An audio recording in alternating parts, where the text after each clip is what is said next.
C'est Gabriella qui nous rejoint. Bonjour Gabriella. Bonjour à tous les deux. Bonjour Gabriella. Eh bien vous servez de l'humour au travail, c'est ça ? Oui. Ah, j'ai un écho là, j'entends pas très bien. Eh bien écoutez, on va faire avec. Hein. Bon, voilà. C'est parce qu'il y a peut-être beaucoup de gens qui vous écoutent, hein, Gabriella. On est peut-être sur écoute. Et on est peut-être sur écoute, hein. Oui. Allez savoir. Hein. Peut-être. Alors du coup, oui, moi, j'ai intégré il n'y a pas si longtemps que ça une entreprise. Et j'étais déjà dans un développement personnel. Et j'avais pas beaucoup d'estime de moi-même. Et je voyais bien les tensions qu'il pouvait y avoir. C'était assez quand même solennel, certaines entreprises. Et du coup, rapidement, j'ai toujours le sourire d'ordinaire.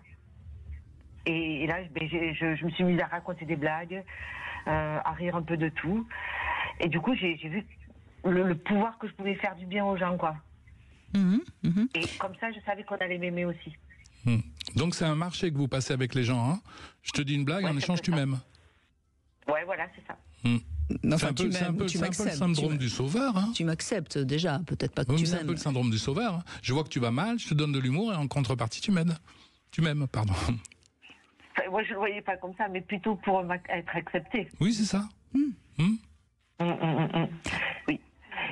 Mais parce que vous étiez un petit peu intimidé ou un petit peu impressionné quand vous rentrez dans cette... Oui, c'est ça. Hein.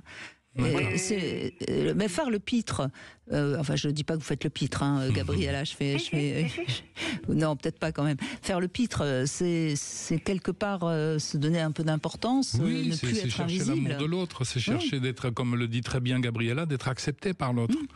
Hein, je te fais rire, en échange tu m'acceptes. Et ce que j'adore par-dessus tout, c'est quand je fais rire les enfants. Alors ça me fait un bien. Ah oui. C'est plus facile. Les enfants sont quand même plus aptes à s'amuser que certains adultes. Ouais, c'est utilisé en médecine aussi. Hein. Vous avez des clowns qui vont dans les hôpitaux voir les enfants, voire même des adultes. J'ai eu envie de le faire. Oui, oui. Ma mère faisait ça. Ma maman était clown et elle allait amuser les enfants dans les hôpitaux. Ouais. Je comprends mieux maintenant. Non, mais après, moi, je suis issue d'une famille où rire, c'était pas bien. Vous voyez, quand on avait des fous rires à table, c'était interdit. Il y a des entreprises aussi où on vous aurait tapé sur les doigts parce qu'il y a des entreprises où le rire n'est pas spécialement bienvenu. Hein. Mais c'est assez mal vu, en fait, hein, de s'amuser un peu. Ça dépend des milieux, je sais pas. Ça dépend des endroits. Parce que peut-être qu'on a le sentiment que celui qui s'amuse n'est pas sérieux. Alors qu'on peut être très sérieux dans son travail et en même temps pratiquer l'humour. Ça n'est pas incompatible du tout. Oui, tout à fait. Je déplore ça parce que toutes les entreprises où j'ai été, on rigole pas beaucoup. C'est toujours pareil. Non, mais c'est toujours pareil. Si on fait un petit trait d'humour et qu'on rit un bon moment, ça met de l'ambiance et c'est profitable pour l'entreprise. Maintenant, si on passe son temps à déconner, et vous voyez, c'est toujours pareil. C'est le juste milieu. Exactement. Après, j'ai la chance d'avoir un homme qui est très drôle. Vous êtes bien trouvé. Ouais, je suis super bien tombée. Et c'est vrai qu'on rigole beaucoup avec lui. Mais beaucoup avec nous. Oui, bien sûr. Et c'est peut-être grâce à lui que vous avez eu l'idée de mettre un peu d'humour en arrivant dans cette boîte pour vous faire accepter. Probablement, probablement. Parce que alors contagieux, c'est peut-être pas le mot, mais quand on est avec des gens qui savent s'amuser, on acquiert assez vite cette légèreté. Ah, c'est à moi que vous posez la question. Non, je croyais que vous adressez à M. Bouchou. Non, mais je m'adresse à tout le monde. C'est une façon je veux dire, quand on est dans des familles très sérieuses, dont vous faites partie visiblement, on n'a pas trop pris l'habitude de savoir rire un peu des choses. C'est souvent une prise de pouvoir souvent le père, ou parfois la mère aussi. Hein, c'est une prise de pouvoir. Les enfants doivent se conformer à la règle qui a été édictée et on ne rit pas à table. C'est une prise de pouvoir, hein. Et ça va minorer la présence de l'enfant. voyez, c'est parce que vous l'avez dit, hein, que vous étiez dans une famille où on rigolait pas. Donc pour vous, c'est peut-être votre ami qui a montré que même dans des relations où il y a de l'amour, on peut s'amuser, et qui a libéré quelque chose chez vous.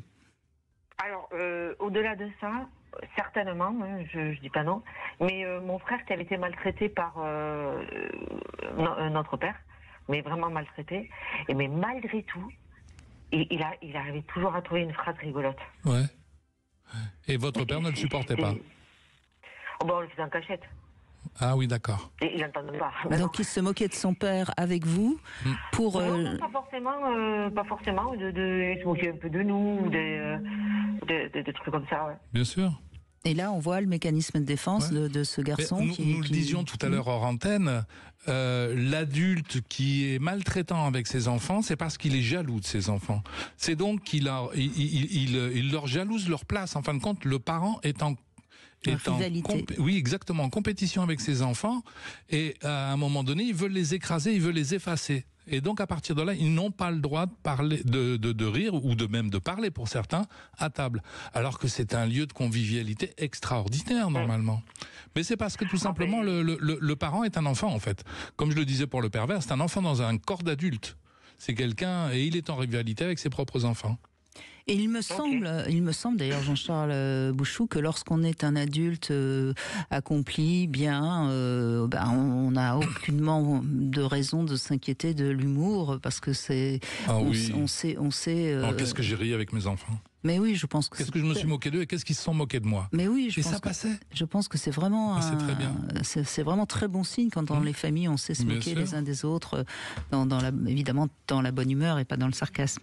Eh bien écoutez, merci Gabriella de votre témoignage, et puis bravo, hein, vous êtes en train de grandir, comme on dit. On va dans un instant donner la parole à quelqu'un qui l'utilise beaucoup, cet humour, et qui nous expliquera justement en quoi ça l'aide à se sentir bien.